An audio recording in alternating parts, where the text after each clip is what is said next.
अबोलीने पती राजनसाठी सकाळी चहा आणून दिला. राजनने चहाचा एक घोट घेताच चहा जमिनीवर रागाने फेकून दिला.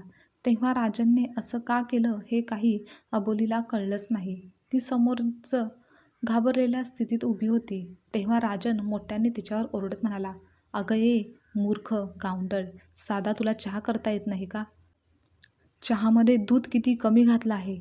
तुला या घरात येऊन इतके दिवस झाले तरी अजून तुला एक गोष्ट नीट जमत नाही.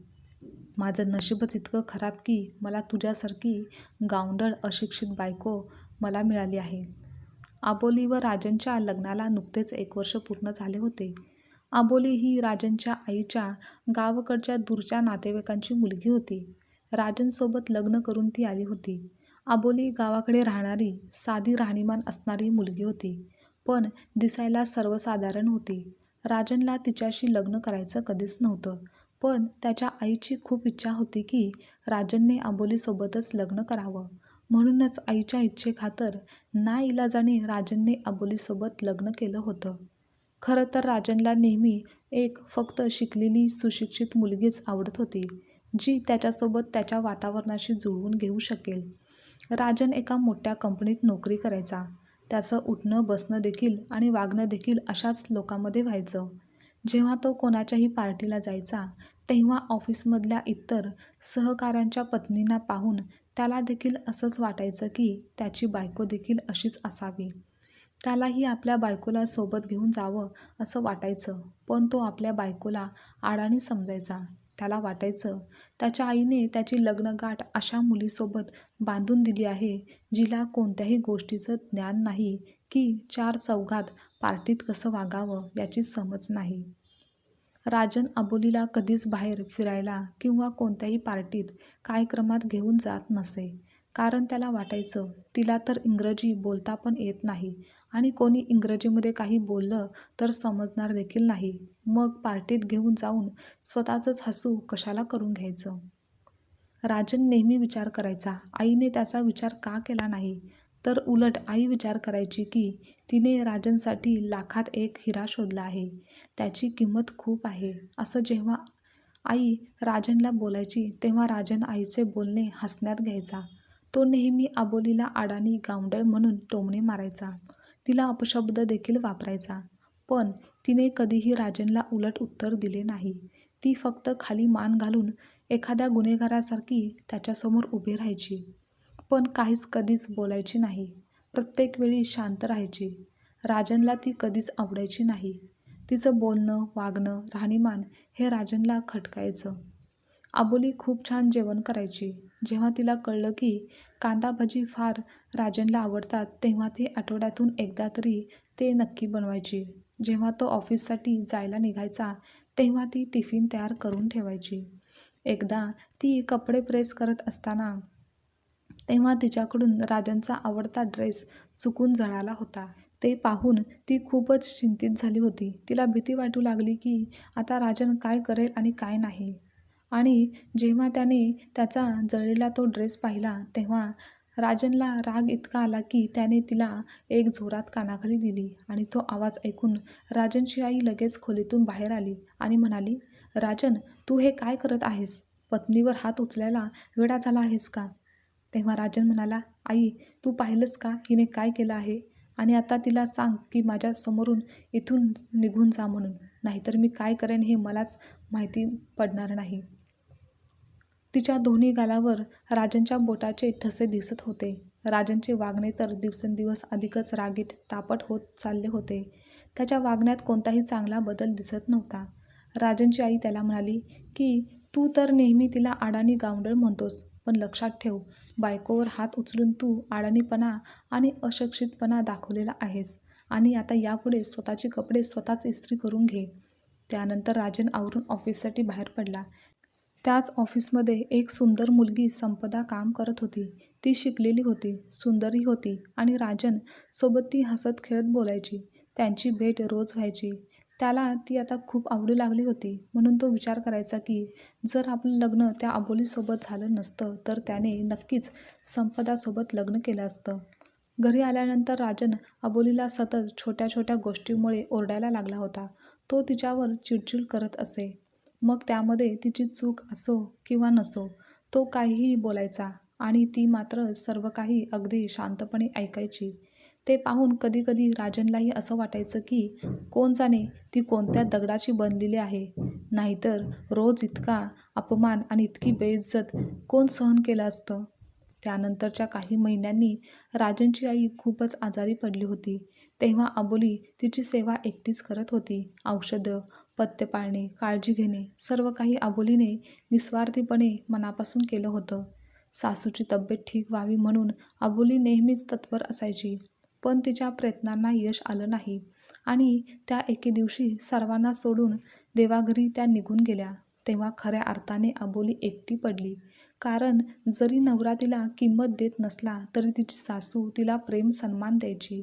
अबोलीला त्या घरात सासूचा खूप मोठा आधार होता, पण तो आता आधारच हरपला होता. तरी देखील अबोली एक बायको होण्याचे एक कर्तव्य सर्व पार पाडत होती. पण राजनच्या स्वभावात, वागण्यात आणि बोलण्यात काहीही बदल झाला नव्हता.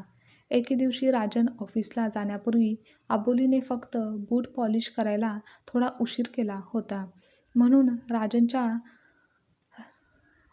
राजनचा राग इतका अनावर झाला की त्याने रागाच्या भरात तिला खूप मारलं आणि तो ऑफिसला निघून गेला. पण ऑफिसला गेल्यानंतर राजनला त्याचे वागणे आठवून असे वाटले की अबोली आता सकाळी घडलेल्या घटनेने माहेरी निघून गेली असेल. पण जेव्हा राजन घरी आला तेव्हा कांदा भजीचा वास येत होता. रात्री राजन जेवला आणि खोलीत आला. त्याचे डोके खूप दुखत होते म्हणून तो डोळे बंद करून बेडवर बसला होता. इकडे अबोली दिवसभराची कामे करून खूप दमलेली दिसत होती. सगळं किचनचं काम करून जेव्हा ती खोलीत आली तेव्हा ती देखील खूप थकलेली वाटत होती. पण जसं राजन म्हणाला की माझं डोकं खूप दुखते, तेव्हा ती लगेच त्याच्या जवळ येऊन त्याचं डोकं दाबू लागली. पण पुढच्या क्षणी डोके दाबताना त्याला त्याच्या कपाळावर ओलसरपणा जाणवला. असं वाटलं जणू काही कपाळावर पाणी पडत आहे. आणि जेव्हा राजनने डोळे उघडले तेव्हा ती रडत होती. तिच्या अश्रूंचा थेंब राजनच्या कपाळावर पडलेला होता. तेव्हा राजनने लगेच उठून त्याच्या रुमालाने तिचे अश्रू पुसले. अजून काही सांगण्याआधी किंवा तिला काही विचारण्याआधीच ती राजनचा खांदा धरून जोरात रडू लागली आणि रडत रडत म्हणू लागली की मला माफ करा, माझ्याकडून नेहमीच छोट्या छोट्या चुका होत असतात. राजन काही वेळ शांतपणे तिला पाहत होता. मग तिच्या डोक्यावर हळूच हात ठेवून बोलला, अगं वेडे, मी तर रोज तुला ओरडतो. मी कामातून इतका थकलेला असतो की काही कळतच नाही. मग तुझ्यावर सर्व राग काढतो. पण पुढच्या वेळी मी प्रयत्न करेन तुला ओरडायचं नाही. राजन हळू आणि मृदू आवाजात बोलत होता. कारण ती खूप रडत होती आणि त्यावेळेस तिला समजून सांगण्यापलीकडे राजनकडे शब्दाव्यतिरिक्त काहीही नव्हतं. राजन बेडवर मागे टेकून बसला होता आणि ती पण त्याच्या सोबत बसली होती. तिने आपले डोके राजनच्या खांद्यावर ठेवले होते. नंतर डोळ्यातील अश्रू पुसत म्हणाली, तुम्हाला माहिती आहे, आज सकाळी तुम्ही काय बोलला होतात? त्यामुळे मी तोच विचार करत करत दिवसभर रडत बसले होते. तेव्हा राजन मनात विचार करू लागला की मी रागात तर खूप काही बोललो होतो. तिला बरंच काही ऐकवलं होतं. जे जे मनाला येईल ते सगळं मी फक्त बोलतच गेलो होतो. राजनने तिला असं काही बोलला होता की ज्यामुळे तिचा अपमान झाला होता. असे बरंच काही तो बोलला होता. पण त्याला आता हे कळत नव्हतं की तिला नेमकं कोणत्या गोष्टीचं वाईट वाटलं असेल. म्हणून राजन म्हणाला, मला माहिती नाही, मला काहीच आठवत नाही. पण तू सांग ना, मी इतकं काय म्हटलं होतं? तुला कोणते अपशब्द बोललो होतो? त्यावर ती म्हणू लागली की तुम्ही सकाळी रागातच म्हणत होता की मी तुला कायमचं सोडून जाईन, तेव्हा तू सगळीकडे भटकशील. एवढं बोलून ती पुन्हा रडू लागली. यावेळी तिच्या डोळ्यातून अश्रू आले. तेव्हा राजन थोडा घाबरलेला होता. तो रागात असताना त्याचंच त्याला कळत नव्हतं की तो काय बोलत आहे आणि काय नाही. राजनने अबोलीला लगेच शांत करण्याचा प्रयत्न करत तो म्हणाला की ते मी सगळं रागात म्हणालो, पण असं काही नाही. त्यावेळी त्याने तिचं थोडंसं कौतुक देखील केलं, जेणेकरून तिचं रडणं थांबेल. दुसऱ्या दिवशी सकाळी ती उठली तेव्हा तिच्या चेहऱ्यावर खूप आनंद दिसत होता. तिने उत्साहाने राजनसाठी चहा नाश्ता करून दिला. आज राजन देखील खुश होता, कारण त्या दिवशी जेव्हा तो ऑफिसला गेला तेव्हा तिथे संपदा त्याची वाट पाहत होती. काही वेळातच संपदा राजनच्या जवळ येऊन बसली आणि म्हणाली, तुला तर माहिती आहे ना, माझ्या घरचे माझ्या लग्नाचा विचार करत आहेत. आई बाबा माझ्यासाठी लग्नाचा प्रस्ताव आणत आहेत. आता सांग मी काय करायचं? राजन, तू माझ्यावर खरंच प्रेम करत आहेस का? राजन बोलतो, हे तू काय बोलतेस? तुझ्यासारख्याच मुलीबरोबरच तर मला माझं आयुष्य घालवायचं आहे. हे ऐकून ती म्हणाली, तर मग ठीक आहे, मी माझ्या आईवडिलांना सांगेन. राजनने आता तिला खात्री दिली की हो, लवकरच आपण दोघे लग्न करू. राजनला अबोलीची अजिबातच पर्वा नव्हती. तो फक्त त्याच्या आईमुळेच आजपर्यंत अबोलीसोबत संसार करत होता आणि त्याला संपदासोबत लग्न करता येत नव्हतं. जेव्हा राजनने संपदाला सांगितलं की त्याच्या आईचं निधन झालं आहे, तेव्हा तिला वाईट वाटण्याऐवजी ती राजनला म्हणू लागली, बरं झालं, म्हणजे आता आपल्याला लग्न करता येईल. आणि बघा, देवांची देखील हीच इच्छा आहे की आपण दोघं एकत्र यावं. म्हणूनच आपल्या वाटेत येणारे सारे काटे तो स्वतःच दूर करून टाकत आहे. राजन फक्त शांत बसून ऐकत होता. आता त्याची आई या जगात नव्हती, म्हणूनच ते दोघे लग्न करणार होते. पण संपदाच्या कुटुंबांना हे मान्य कधीच नव्हतं. ते म्हणाले की ज्याचे आधीच लग्न झालेले आहे त्या माणसाशी तुझं लग्न करून आम्ही देऊ शकत नाही. त्यानंतर संपदा राजनला म्हणाली, मी तुझ्याशी फक्त कोर्ट मॅरेज करेन. तू तुझ्या पहिल्या पत्नीला घटस्फोट देशील ना? राजनने त्यावर लगेच होकार दिला आणि राजन घरी आला तर अबोली आज खास पदार्थ स्पेशल जेवण बनवत होती. कारण आज त्यांच्या लग्नाचा वाढदिवस होता. पण हे मात्र राजनच्या काही लक्षातच नव्हतं. अबोली मात्र आजचा दिवस साजरा करण्याचा विचार करत होती. कारण तिच्यासाठी हा दिवस खूप खास होता. तिने या नात्याला मनापासून स्वीकारलेलं होतं. काही वेळाने अबोली राजनसाठी चहा व नाश्ता घेऊन रूममध्ये आली. तेव्हा राजनने तिला आपल्याकडे बोलावलं आणि त्याने लगेचच तिच्या दुसऱ्या हातात घटस्फोटचे पेपर दिले आणि सांगितलं की मी फक्त आणि फक्त माझ्या आईमुळेच हे नातं जोडलेलं होतं. तुझ्यासोबत लग्न केलेलं होतं. पण आता माझी आईच राहिलेली नाही, तर आता माझ्या आणि तुझ्या नात्याला काहीच अर्थ नाही आणि आपला संसार होणं देखील कठीण आहे. हे बघ, जर मी तुझं मन दुखावलं असेल किंवा तुला त्रास दिला असेल तर मला माफ कर. तू तुझ्या भावाला फोन करून बोलव. आता मी निघतोय. त्यानंतर राजनने मागे परत फिरून पाहिलं नाही की अबोलीची काय अवस्था झाली असेल. तिला काय बोलायचं आहे, तिचं काय मत आहे, हे काहीही न ऐकता राजन तेथून सरळ बाहेर निघून गेला. अबोली निशब्द होऊन सुन्न उभी होती. तिला कधीच असं वाटलं नव्हतं की तिच्या आयुष्यात असाही एक दिवस येईल. तिकडे संपदा राजनची वाट पाहत होती. ती खूप आनंदात होती. राजन व संपदाने एकत्र आपले जीवन जगण्याची खूप स्वप्न पाहिले होते आणि ते लवकरच लग्न करणार होते. 2-4 दिवसांनी जेव्हा राजन आपल्या घरी परत आला तेव्हा घर सगळं तसंच होतं. सर्व काही नीटनेटकं ठेवलेलं होतं. राजन किचनमध्ये गेला तर त्या दिवशी बनवलेले जेवण खराब झाले होते. चहाचा कप किचन ओट्यावर तसाच होता. राजनने त्याकडे दुर्लक्ष केलं आणि तो खोलीत आला तर सगळं तसंच होतं. पण अबोली घरात नव्हती.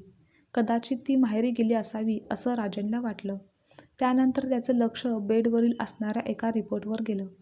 त्याने जाऊन तो रिपोर्ट पाहिला तर रिपोर्टमध्ये लिहिलं होतं की अबोली प्रेग्नेंट आहे. ते वाचून त्याचे शरीर थरथरायला लागलं. पण एका क्षणानंतर तो तटस्थ झाला आणि संपदाचा विचार करू लागला. ती खूप सुंदर होती, तरुण होती आणि फारच हुशार होती. शिवाय नोकरीसुद्धा करायची. ते दोघेही एका कंपनीत काम करत होते. राजन संपदाच्या प्रेमात इतका आंधळा झाला होता की तो बाबा होणार आहे हे सत्य तो स्वीकारायलाच तयार नव्हता. त्यानंतर राजन आता 2-3 दिवस एकच कपडे परिधान करायचा. कारण आता कोणी त्याला सांगणारं नव्हतं की हे कपडे बदल, खराब झाले आहेत. कपाटात धुतलेले कपडे ठेवलेले आहेत, ते घाल. अबोली असताना राजनच्या आवडीचे पदार्थ, जेवण बनवलं जायचं. पण ते आता बनणं बंद झालं होतं. आता संपदा त्याला आधीसारखी सुंदर दिसायची नाही. कारण त्याला अबोलीची सवय झाली होती. तो संपदाबरोबर जोरात बोलू शकत नव्हता की तिला ओरडूसुद्धा शकत नव्हता. अबोली घर सोडून गेल्यानंतर त्याचं आयुष्य वेगळ्याच वळणावर येऊन थांबलं होतं. त्याला आता अबोलीची खूप आठवण येत होती. पण तिला पुन्हा घरी घेऊन येण्याचे धाडस राजनमध्ये कधीच नव्हते. 6 महिन्यानंतर संपदाने देखील राजनसोबत लग्न करण्यास नकार दिला. कारण तिला आईवडिलांच्या शब्दाबाहेर जायचं नव्हतं आणि हे सत्य पचवणं राजनसाठी खूप कठीण गेलं. त्यानंतर तो पूर्णपणे बिथरला. त्याचं आयुष्य अर्थहीन झालं असं त्याला वाटू लागलं आणि आता तो पूर्णपणे एकटा पडलेला होता. असेच काही वर्ष निघून गेले, पण राजनने अबोलीला पुन्हा आपल्या आयुष्यात आणण्यासाठी काहीच प्रयत्न केले नाहीत, कारण त्याला स्वतःचीच लाज वाटत होती. अपराधीपणाची भावना त्याच्या मनाला इतकी सलत होती की अबोलीसमोर जाण्याचे धाडसही त्याने कधीच केले नाही. पण जवळपास 5 वर्षांनी एक दिवस रस्त्यावर अचानक अबोली त्याला भेटली. तिला पाहून तो स्वतःला थांबवू शकला नाही आणि तिच्यासोबत एक छोटीशी मुलगीसुद्धा होती, जी अगदी त्याच्याचसारखी दिसत होती. तिला पाहून राजनचे मन भावूक झाले. त्याने अबोलीला विचारलं, "ही माझी मुलगी आहे ना?" ती म्हणाली, "हो, ही तुमचीच मुलगी आहे." त्यानंतर राजनने तिला जवळ घेतलं, थोडे लाड केले. पण त्यानंतर अबोली म्हणाली, "परी इथे शिकते आणि मी इथे कामासाठी आले होते." तेव्हा राजनने मोठी हिंमत करून तिला तिच्या दुसऱ्या लग्नाबाबत विचारलं. तेव्हा ती म्हणाली, "मी दुसरं लग्न केलं नाही, कारण त्या नात्यावरचा माझा विश्वासच आता उडालेला आहे." तेव्हा राजन अबोलीसमोर हात जोडून बोलतो की, "माझी चूक झाली. याचे मला खूप वाईट वाटते. मला माफ कर. तुझ्याशिवाय राहून मी खूप मोठी चूक केली आहे. तुला सोडण्याचा माझा निर्णय चुकीचा होता. शक्य असल्यास मला माफ करशील का?